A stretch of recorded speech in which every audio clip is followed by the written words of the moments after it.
How's it going? Good seeing you. Good seeing you.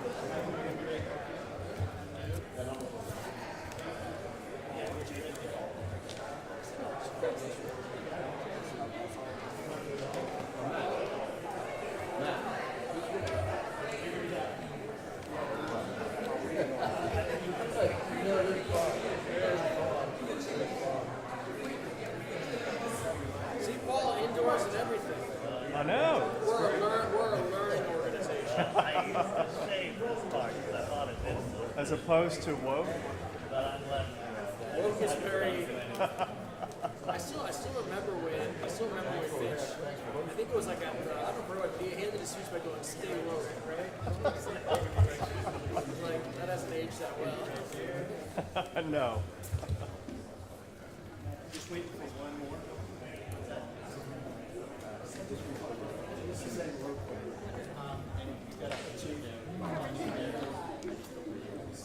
Tuck that away. Thank you, Jason, for being here.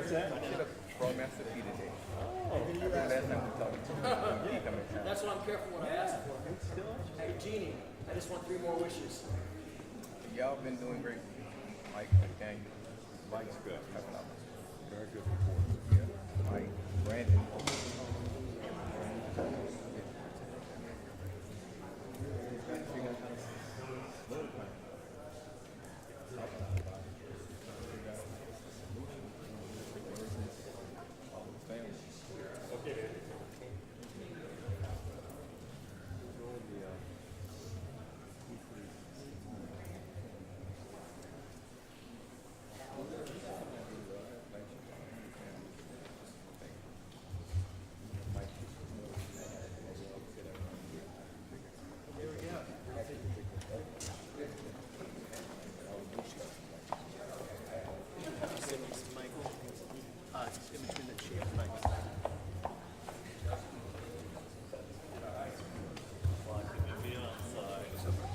I can kind of lean down. Is that better? Good afternoon, everyone. We're going to begin. First of all, welcome. Welcome to the New Orleans Career Center. If this is your first time, great to see you. If this isn't your first time and you're an established partner of ours, thank you for your support. My name is Jake Leghorn. I'm the Chief Strategy Officer here at the Career Center, and we're really happy to host this press conference today. As many of you know, New Orleans Career Center and OCC is the city's flagship training provider, workforce training provider, especially for youth. We're deeply committed to opportunity and well-being for all New Orleanians. You may have seen some of our trainees as you came in today. This is a really exciting time for us here at NOCC, where vision is becoming reality. We've expanded significantly over the last couple years. We've doubled our annual enrollment. We've doubled our staff. We began training in new pathways for new high-demand industries in our city. And finally, we've moved into this wonderful facility which you see here today. And we've had a successful ongoing capital campaign in order to outfit this facility, so we're not just training professionals here, we're training professionals in their professional environment. More than 600 New Orleans young people from high school to their mid-20s will spend time earning certification and preparing for high-demand careers across 5 industries this year: healthcare, building trades, engineering, digital media, and culinary. Our trainees come from nearly every public school in our city, from referrals through several community-based organizations, many of which are in this room. Thank you. I invite you to come take a tour with us sometime soon to see our instructors and our trainees in action. our instructors have done the jobs they're training for, it's the best way to find out more about us and to see our impact in the community. The card on your seat has a QR code where you can sign up for a tour at a later date or get email updates from us. You can also explore our website or scroll all the way to the bottom to find links to our social media accounts so that you can follow the work that trainees are doing in this building each and every day. Again, thank you for being here, and we hope to see you at NOCC soon. I'm going to pass it to Michael Hecht to start the press conference. Thanks.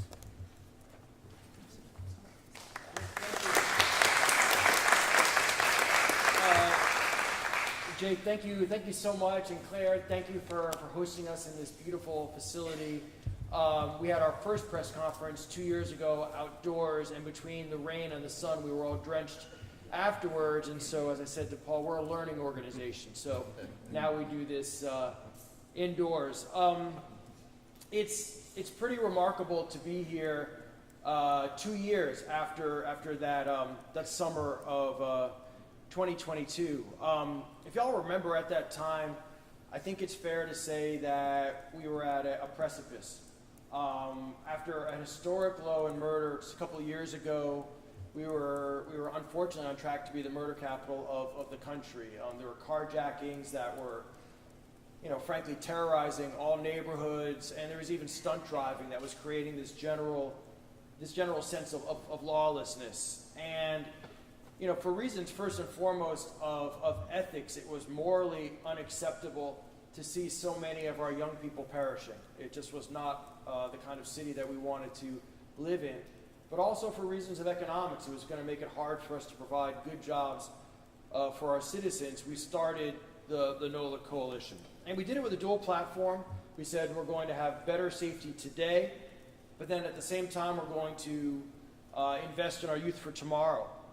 And we quickly grew into what I think, nobody's told me different, the largest, most diverse civic action coalition in certainly recent New Orleans history, with over 570 for-profits and nonprofits representing thousands of employees, with the singular goal of creating a safer and more prosperous New Orleans for all of our residents. And I think it's really important up front. We did a couple of things which today don't seem bold at all. They seem like common sense, but at the time was bold enough to generate a lot of heat and even some anger towards us.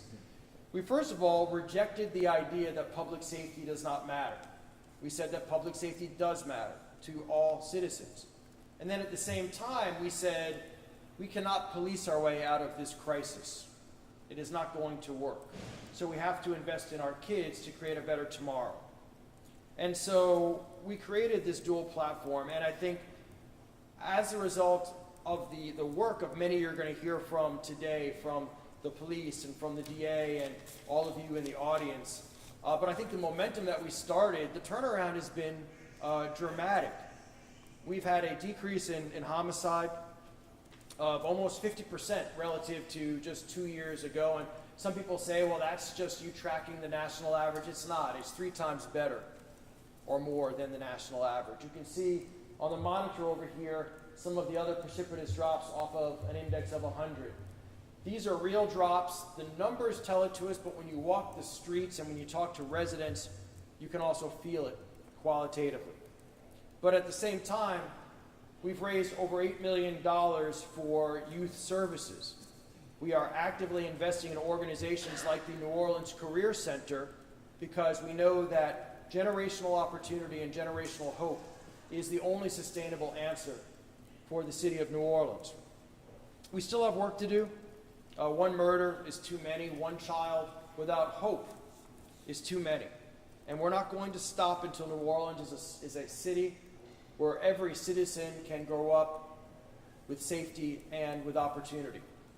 I want to thank all of our partners who have made this possible, the mayor, the council, NOPD, Troop NOLA, the district attorney and his team, the sheriff, and so many other of our civic and nonprofit organizations, leaders, like I see Jim Cook in the audience, who's been extraordinary. I also want to recognize the support of Governor Jeff Landry, who's represented by J.T. Hannon here in the audience today, who's been a stalwart supporter for a better New Orleans. All of our nonprofit organizations who are here today, B. Mike, you and all of the, Mike Willis. I'm thinking about B. Mike just got the mural put up. But your efforts and so many others who are here today. Our corporate community, DXC, is here helping with recruiting. And all of the other 570 NOLA Coalition members who have been with us for 2 years. I want to thank you for making this movement possible. This is just the beginning.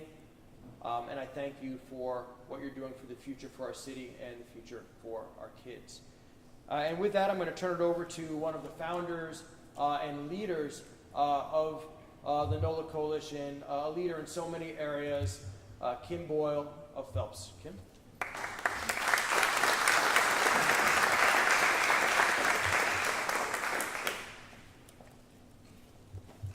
Good afternoon, everyone.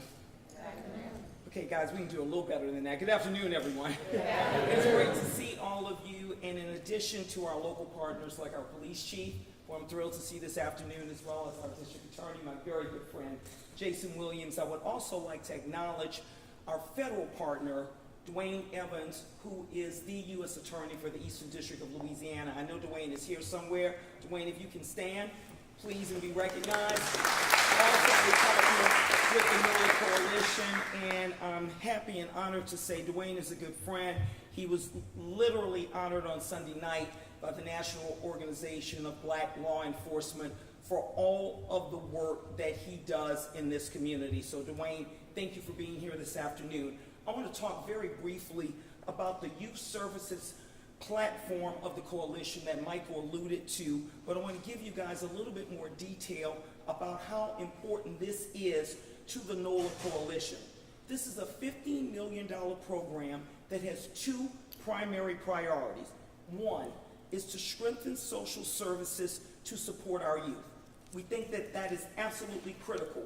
And second, consistent with what Michael just said, we are focused on using this to drive generational change, not just youth that's here today, but to make sure that we focus on our youth throughout the generations to come. So this is very key.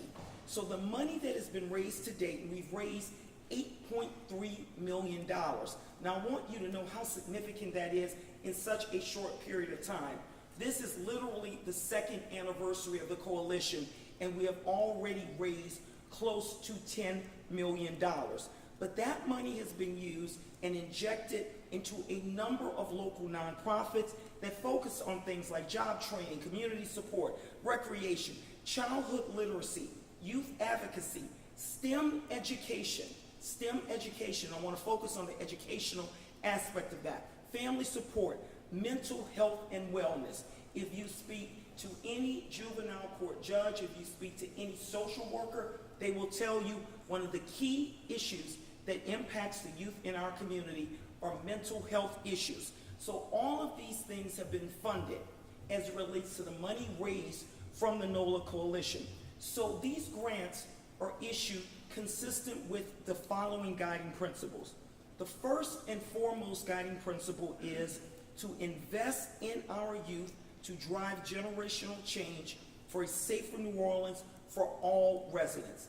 Everybody that lives in New Orleans, everyone in this community, again, we're trying to drive generational change and make the entire city safer.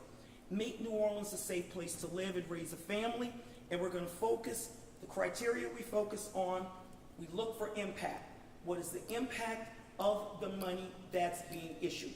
How is it driving generational change? What is the plan for sustainability?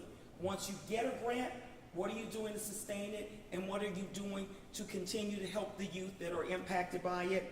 And how do we measure and report on these results, not just from a quantitative standpoint, but also from a qualitative standpoint? So that's what we're looking at. So I'll end by saying that we are also honored that the NOLA Coalition is part of the NFL's Legacy 59 program. I think everyone in the city of New Orleans is aware of the fact that Michael is our infrastructure, Super Bowl all-around czar related to Super Bowl, also working with the Greater New Orleans Sports Foundation and Jay Cicero and all of our partners. But this legacy program, there's a minimum of $3 million that will be in this program, and this will also provide grants to local nonprofit partners. So again, thank you all for being here today. Thank you for supporting the NOLA Coalition. I see our state senator, Royce Duplessis, just walked in. He has been a major supporter during his tenure in office. Royce, thank you for being here. So thank you all, and please continue to support NOLA Coalition, because it is so important to our city, but also to our youth, which really is the future of the city. So thank you.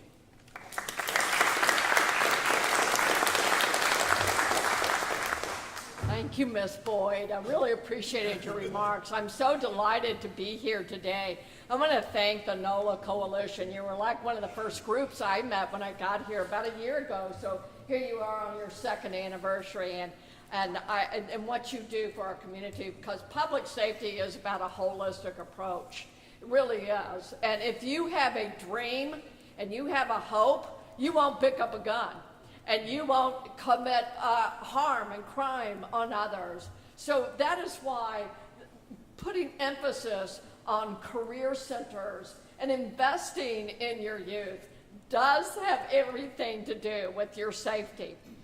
You know, I want to, for those of you who are in the back who can't see these numbers up here, I want to start by saying that we in policing, we use numbers, we use statistics to frame a story.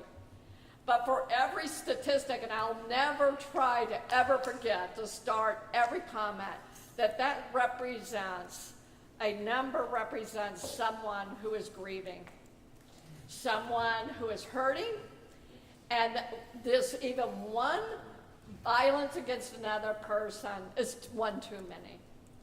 But the numbers do speak to a story.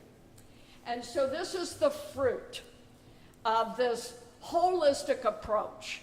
And so to have a homicide drop in 1 year of 48%, shootings have dropped 49%, your carjackings were down 68%, and then armed robberies 55%. Now our numbers do fluctuate every day depending on the outcome of the last 24 hours.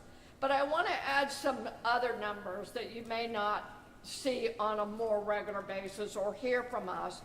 But even this morning when we were talking about the homicides in this city, I said, what about juveniles? What about juvenile homicide?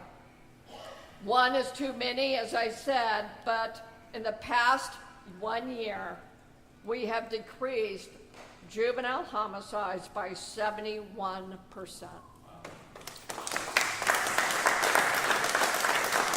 We have, for those who have been the victim of being shot but have not died, we have 107 fewer victims than we had last year, with a decrease of the 43%. We have overall property crime has decreased in this city by 25%. And though carjackings is not a property crime, it is a people crime, it is a crime of violence. But just over a year ago, this city was a plague for auto thefts. So in this city in 1 year, auto thefts have decreased by 46%.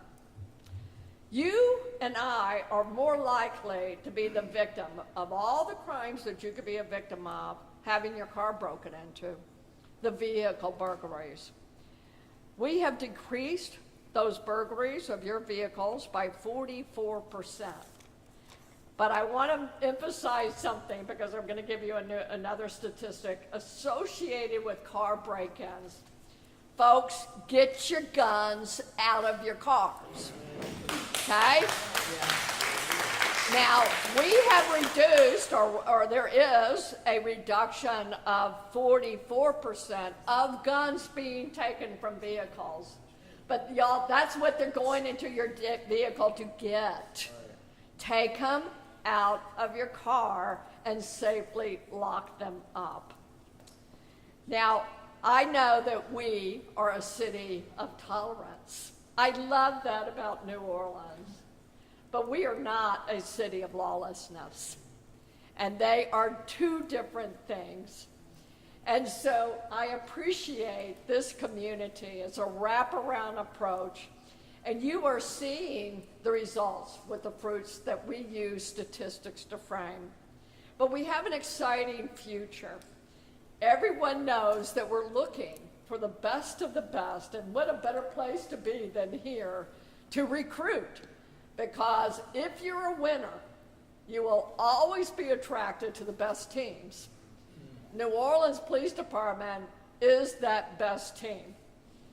We are looking for the winners, and we know you're out there. So if you think you meet that profile, please come look at us, and we're going to look at you. But I want to thank the coalition again for the blessing of being your superintendent.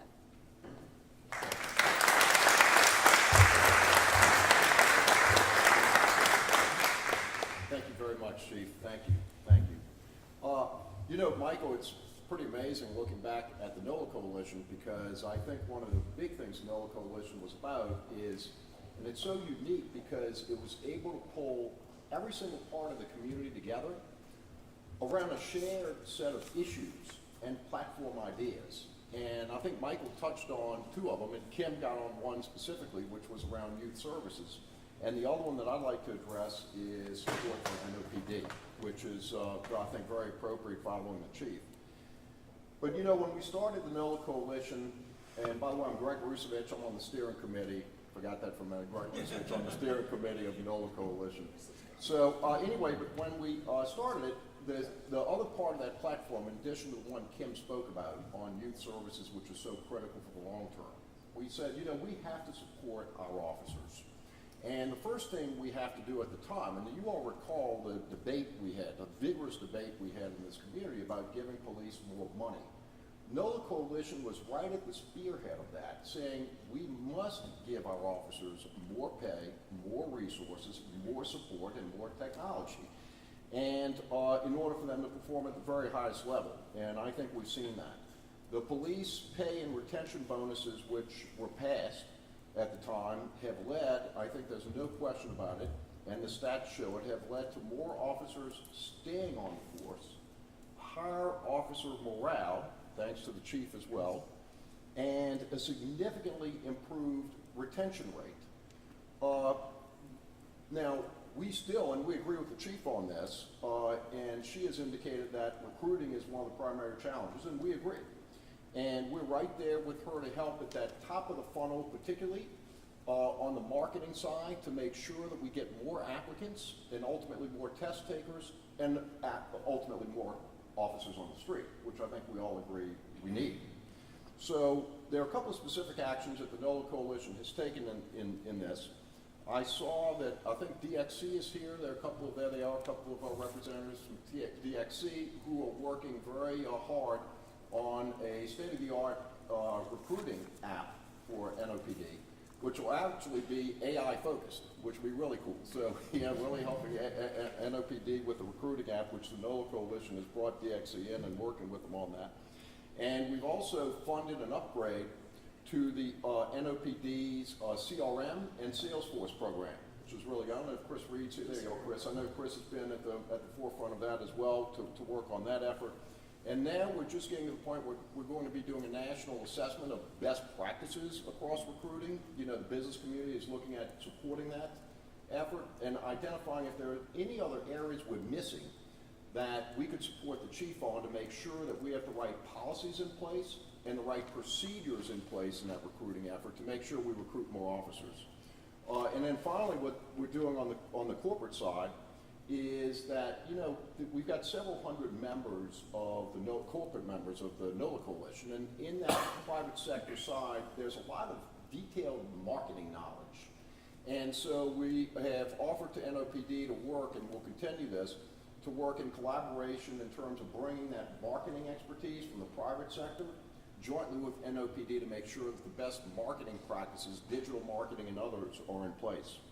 And we also called for, by the way, a year and a half ago, at the time a year ago, we really were the leaders in calling for a national police chief search. Well, here we are, we got what we wanted, and Chief, there's no question about it, you've knocked it out of the park. So thank you for that. So I think that's a good legacy part of ours. We fought hard for technology because at the time there's a lot of harumphing about, well, should officers be able to get the full use of technology? We said absolutely they should, and they will, and they did, and they are. And so the technology they're using is now open. They can have good technology, all constitutional, and that's leading to a force multiplier and further improving public safety. And finally, I want to just end with the Troop NOLA side, because it's been really gratifying to see the state troopers come in and work so collaboratively with NOPD. And you know, they're strategically deployed throughout the city and in cooperation and coordination with NOPD. So that's, I think, working really well, bringing more law enforcement resources to the community. And it's great to see, I know Dwayne Evans, it was mentioned, you know, is here today as well, and that's been really gratifying to see the federal and state and regional and local law enforcement all work together with NOPD, you know, leading that effort. So I thank Governor Landry for having the foresight. We had been asking for some time now to have state troopers here. It's great to have that force here and working so closely with NOPD. So I want to thank Governor Landry for that. And finally, what I really want to do is thank all of law enforcement and all those involved in law enforcement, Jason as well, because, and all of your prosecutors, because that's all about what makes the city safer. And I want you all to know that we've got your back, and we're all in support of it. So thank you all very, very much. Thank you.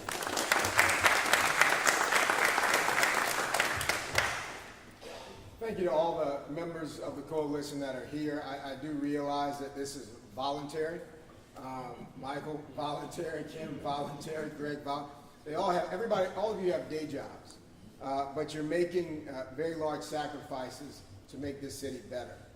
The simple truth is that New Orleans' problems are multifaceted, and that means that the solutions to these problems must also be multifaceted. Crime and economic development feed one another. You will never have investment where people feel unsafe. And people won't feel secure in places where there are no investment. And history tells us that approaching public safety and quality of life from one single perspective is going to fail every single time.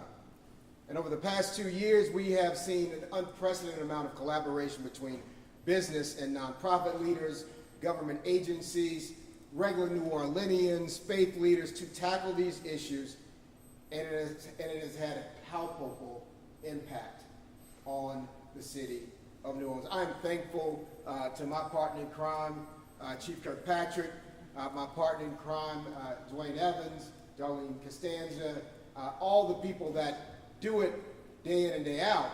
The truth of the matter is that can't achieve the results we achieved in 1 year's time without a collaboration that you see in this room, right? The crime numbers in this city came down faster and went lower, more so in the city of New Orleans than any other city in this country. People are taking notice of that. That's not just a victory flag for the police chief or the prosecutor or the U.S. attorney. That is a victory flag for the NOLA Coalition, because that was the impetus of that change. At my office, we built a homicide unit. I don't know if you remember this, we were at the city council after USA Today had named New Orleans the murder capital of the country. And I said to the city council, I said, if you are willing to invest in a homicide unit built in the DA's office, built with national best practices, we can bring that number down. They invested. We reached out to and partnered with Bancroft Global to use AI to harden our cases, force multipliers. And we created something called No Dice. And No Dice, I think the only way to describe it is, you've heard of community policing, this is like community prosecuting. It's listening to our city, like that Dirty Coast t-shirt says, listen to the city. And you saw there was a corner store shut down in the Treme community. And there's an officer who had been retired for about 10 years. He said he'd been complaining about that place since 1980. Went back through there because I do yoga at that little yoga studio right there, Ajax's yoga studio. And kids were riding bikes in places that they wouldn't even walk by with their parents after that place got closed down. The tire shop on Claiborne. That wasn't folks in an office building deciding what to do. That was walking those streets, listening to neighbors, learning lessons from the NOLA Coalition. Lessons, different voices coming together to solve big problems. And we're able to shut that down. And now we're talking about helping figure out what needs to go back in to fill that void. And I can't thank the NOLA Coalition enough for the work that you've done to lean in to the No Dice program. This program, through the work of Daniel Shanks in my office, who's here, who directs it, is achieving goals in months that people thought it would take years to do. You very rarely hear neighbors driving by, honking their horn and cheering when they see NOPD and the DA's office and No Dice working together to take something out that's been an eyesore for a very long time. It's a good feeling to them. I think Eugene Green, I see Ann Kiefer here from Eugene's office. Eugene called and said that a church down the street had restarted Bible study in the evening after the tire shop had been closed. So that's the impact that we want to have. We want to make this community safer than it was before. And so I really believe that we are entering a decade, the decade of collaboration. I took the lessons that I learned watching the NOLA Coalition form, right? And I used that and reached out and sat with the governor to talk about what we could do here in the city of New Orleans. Some folks who were my supporters said, "Why are you talking to him? He's a Republican." And I said, "Yeah," I said, "we could be on different teams during campaigns, but once you get elected, you have a job to do for everyone, right?"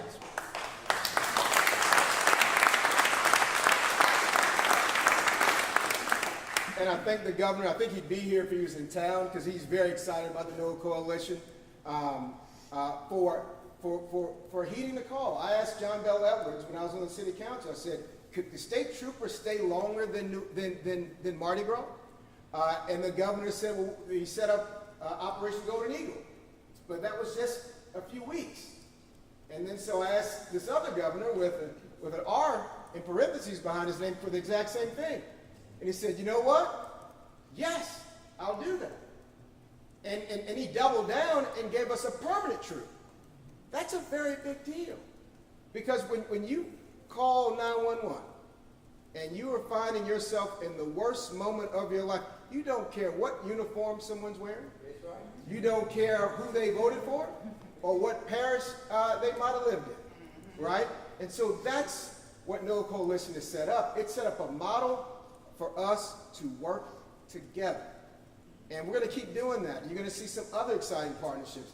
I spent most of the day yesterday with the Attorney General working on juvenile crime, working on this electronic monitoring program so they can work for the city of New Orleans. Because they have said, as I have said, if New Orleans is healthy, the state is healthy. If New Orleans is prosperous, the state is prosperous. So I hope this will be the decade of collaboration. 2 years ago, when you all were setting this up, the NOLA Coalition was a moment. Now, it's a movement, right? It's exciting. It's an exciting thing to watch. It's an exciting thing to be a part of. And I'm really excited to see what this united front can do in the future. And I look forward to everything that we can achieve. And with the Super Bowl coming, with a czar like this, heading that up, he is going to make sure that we don't make the mistakes that they make in other cities. Other cities get all of this investment, but they don't feel that investment a few months later after everybody leaves and after the lights go off. But Michael is working with everyone from here to Baton Rouge to make sure that it has a lasting impact on this city. So NOLA Coalition, thank you for setting a blueprint for me to work with folks from around the state like Senator DePlessis to talk about legislation that we can put in place to really make the changes we've created institutional. So it doesn't matter who the mayor is, it doesn't matter who the DA is, it doesn't matter who the police chief is. The strides that were made will be lasting and here forever. Thank you, guys. I would like to acknowledge the immediate past chief of Orleans Parish Criminal District Court, Robin Pittman, who just walked in also.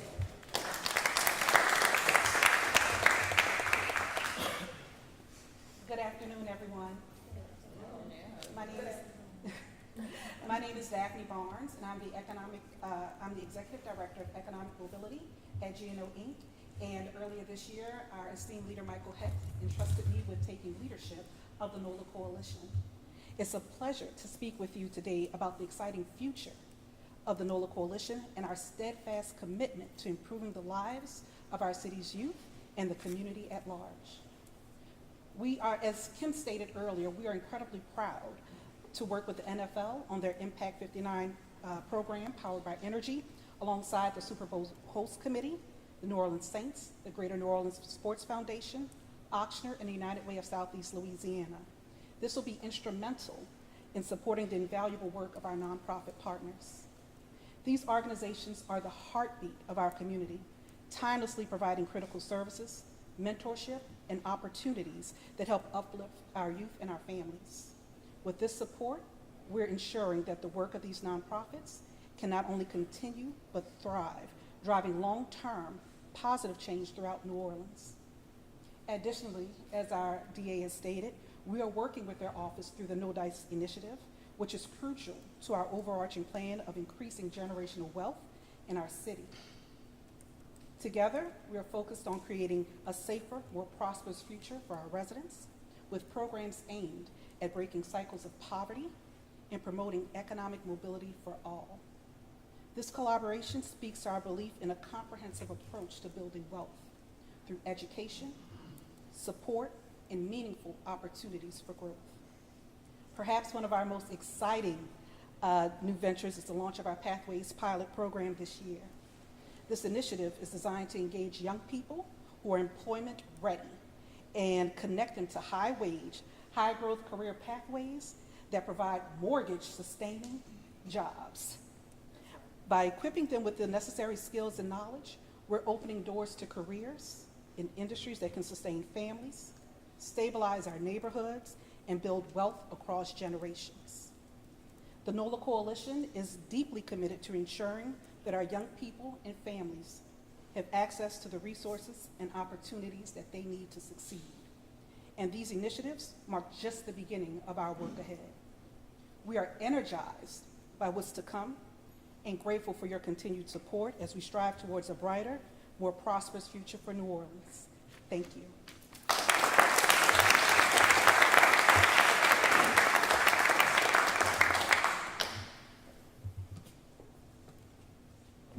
Good afternoon. I am Reverend Dr. Deborah Gilmore, and I am the pastor of Touching Jesus Today Ministry in the Upper Ninth Ward. It is great pleasure to be here with everyone on today, and I bring you my heart on today, which is the tool that I use to minister to our community here in New Orleans and on the highways and byways. I bring you the tools of our NOLA Coalition, which is the many hats and organizations that are affiliated with us, that we have direct communication, face-to-face contacts, grow friendships, ask concerns, ways and means how to do things. NOLA Coalition has grown me another age as far as the knowledge of really interacting with our people. And it has provided me with beautiful contacts. NOPD, our police chief, our board member, my fantastic, I mean superior, great director. And Dana, the justice, amen, Justin, the big guy, my judge, and all the other agencies. And I want to say something to you all. This facility also will train you at your age. Before you leave here, make sure you can express what you are interested in. Because if it's not taught now, Mr. Heck can assist and make it happen. Amen? Amen. And I want to say something to you. I will be a student here. Also, being a member of NOLA Coalition, I have had the privilege and the honor to be a volunteer police officer, assisting my NOPD where they are needed within big crowds of people. And I will be assisting with the Super Bowl also, along with my partner. Reverend Bell is my partner on the street. And I'm just a happy camper. I want to say to you, when you see our young people on the street, remember one thing. They want everybody to accept where they are. They want you to give them a compliment, a smile, and let them know you love what they are doing at that time. Provided they're doing the good thing, all right? And if they're not, then you pull them on the side and talk with them and say, you know, your mom or whoever, you know, won't like that. But I want to say something. Everywhere I go, I bring NOLA Coalition. I tell a young man behind the register at Walmart, CVS, Dollar General, young man, I'm happy to see you working. I know your parents proud of you. Continue to do a good job. Or you're still in school. You're studying, you're doing your homework. I will tell a young lady, I'm proud of you. I know you have a kid. What size your child wear? If you have things available, help them. They want to do better. All of you want to do better, just like we want to do better.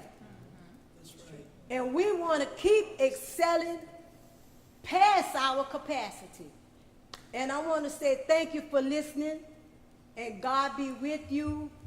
And remember, NOLA Coalition, we need you, and you.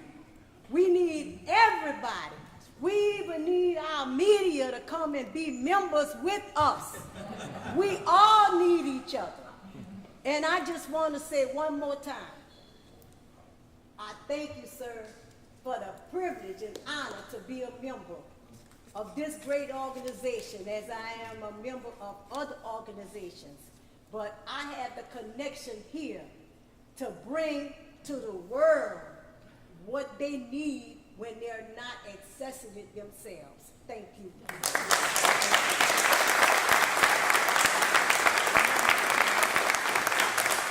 Everybody, the Reverend Dr. Deborah Gilmore.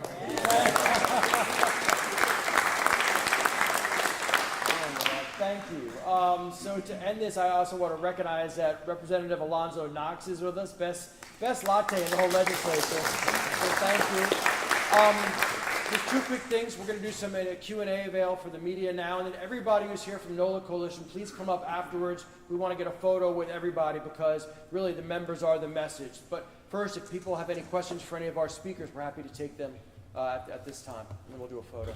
Chief Kirkpatrick, could we get your thoughts? Obviously, it's multifaceted in how crime goes up and crime goes down, but from your standpoint, what do you think has happened within the last 2 years? And I know that you came in just in the last year. What do you think has happened within the NOPD that helped kind of drive down these numbers? Were there tactical or strategic? Right.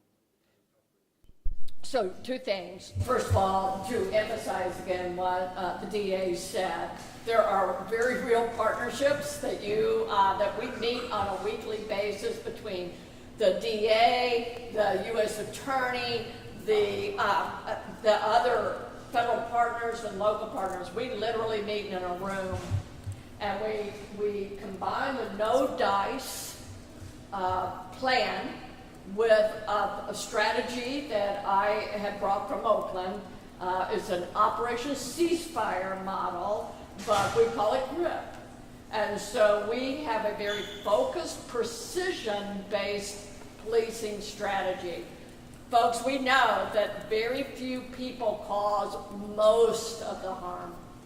And so we're very precision about focusing on those people, but not only in an arrest way, but to break cycles. So it's a holistic approach, giving them opportunities, giving them dreams, giving them opportunities to turn from their choices that are harmful. Can I get your thoughts, because Mr. Hack said it earlier, that within these 2 years, when this started, it was said that you can't police your way out of this. As somebody that's head of the police, like, did you take offense to that? How does law enforcement? No, it's not that. It's, when people say you can't police your way out of it, what they're talking about is traditional policing. You know, we lock you up, and so that kind of thing. Even our jails used to be the largest mental health hospital out there. Is that really what you want to do? So it's not that people, what they were saying is a traditional approach. This is a totally different mindset in policing. It's a reform-minded mindset. It's progressive. It's realizing, let's address the upstream problems that impact why people commit crime. And so when you have law enforcement on board with that new way of thinking, with strategies, then you will see the fruits, and that's what you're experiencing. This is not by accident. We are not a result of holding on to following a trend. Your numbers wouldn't be twice and 3 times. We are not experiencing just the national trend. We are intentional, and that's why you're seeing the impacts.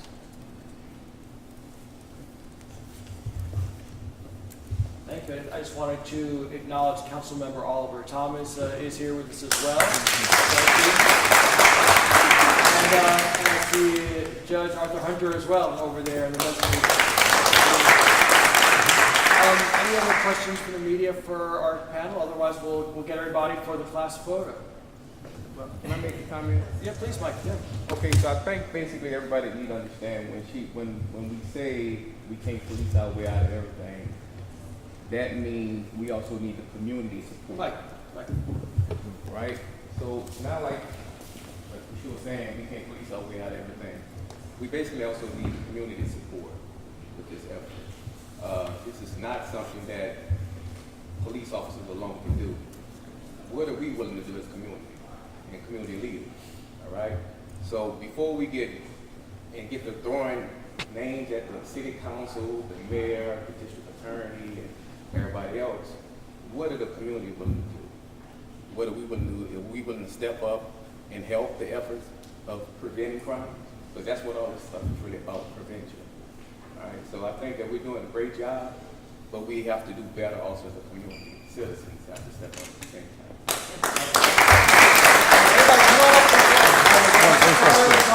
Paul always has to have the last question. Yes, Paul? No, I mean, this is great, and congratulations on the decline in violent crime. But as you know, there still are those moms and dads out there, and sisters and brothers, who have to say goodbye to their loved ones in the violence on the street. What do you say to these family members? You know, while we may be celebrating these numbers, there still are people dying sometimes on a weekly, daily basis. What do you say to those folks? And if you want to answer, or Chief Patrick? I mean, I'll try to answer that incredibly difficult question for everybody up here as a father of two children, one of whom has been best friends with Jason's son since they were in kindergarten together. It's unimaginable to have to lose a loved one, let alone a child. And I think that we just have to say as a society, with all of our blessings that we have, it is completely unacceptable. One loss is unacceptable. And I would not in any way celebrate these numbers. It is an acknowledgement that we're going in the right direction. It is possible to do better, and we have to do much, much better for the community, for the parents, but most of all for our young people, for our children. That is our moral duty as members of this society. So if anyone wants to add to that. Okay, well, Chief. thank you. Oh, Chief, please, thank you. The only thing I say is that sometimes it's foolish to even try to say something that is just so deep in one's heart. And there are 3 families today who are grieving from this weekend's violence. What I can say, and that's why I said at the very top, you know something, for those who are grieving, these numbers mean nothing to them. And so we make a big error when people are hurting to roll out our numbers, as though we're trying to say that your grief shouldn't matter. Look at these numbers. That's why I always try to begin any conversation about stats and acknowledging that there is someone, this number represents someone. And so I know it in my heart, and that's why words become shallow for me. If I were talking to a family today, I probably would start with I am so sorry, and then hold their hand. I'm a crier, and I've never apologized for my tears when talking to a grieving family, when words are cheap and all I have are tears. Thank you, Chief.